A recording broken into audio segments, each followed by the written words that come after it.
Praise the lord. దావీదు కూడా దేవుని యందు నిరీక్షించాడండి. దేవుని ప్రజలకు ఒక నిరీక్షణ ఉంది. దేవుని స్తోత్రం. ప్రతి విషయంలో నిరాశ పడకూడదు. మనకు ఒక నిరీక్షణ ఉంది. ఆ నిరీక్షణ కర్త వైపు ఆయన చూడాలి. ఇక్కడ దావీదు కూడా ఏమన్నాడంటే, నేను దేవుని నమ్ముకొని మౌనంగా ఉన్నాను. నా శత్రువులు నా మీద లేస్తున్నారు, కానీ నేను నా దేవుణ్ణి నమ్ముకొని మౌనంగా ఉన్నాను. ఆయన వలనే నాకు రక్షణ కలుగును. నా ఎత్తైన కోట ఆయనే. నేను అంతగా కదిలింపబడను. ఆమేన్. చూడండి, దావీదుకి చూడండి ఎంత నిరీక్షణ. మనం కూడా దేవుణ్ణి కలిగి ఉంటే, దేవుణ్ణి కలిగిన వారు బలము కలిగి గొప్ప కార్యములు చేస్తారంట. ఒకసారి అపవాది మనల్ని నిరాశపరుస్తూ ఉంటుంది. దేవుని స్తోత్రం. నీకు ఏం జరిగింది, దేవుడు ఏం చేశాడు,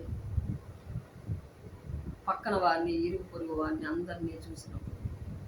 కానీ దావీదు అధైర్యపడ్డ. దేవుని స్తోత్రం. ఆయన అంటాడు, తన ప్రాణాన్ని బలపరుచుకుంటున్నాడు. దేవుని స్తోత్రం. నా ఎత్తైన కోట ఆయనే, నేను అంతగా కదిలింపబడను. దేవుని స్తోత్రం. ఎన్నాళ్ళు మీరు ఒకరిపై పడతారు?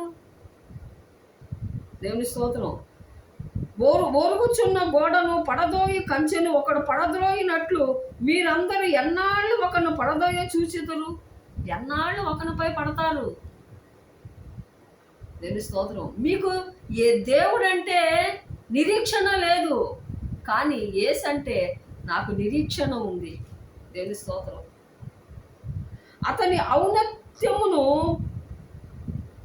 దేవుని స్తోత్రం, అతన్ని పడద్రోయుటకై వారు ఆలోచించుదురు. అతని ఔన్నత్యము నుండి అతన్ని పడద్రోయుటకై వారు ఆలోచన చేస్తారంట.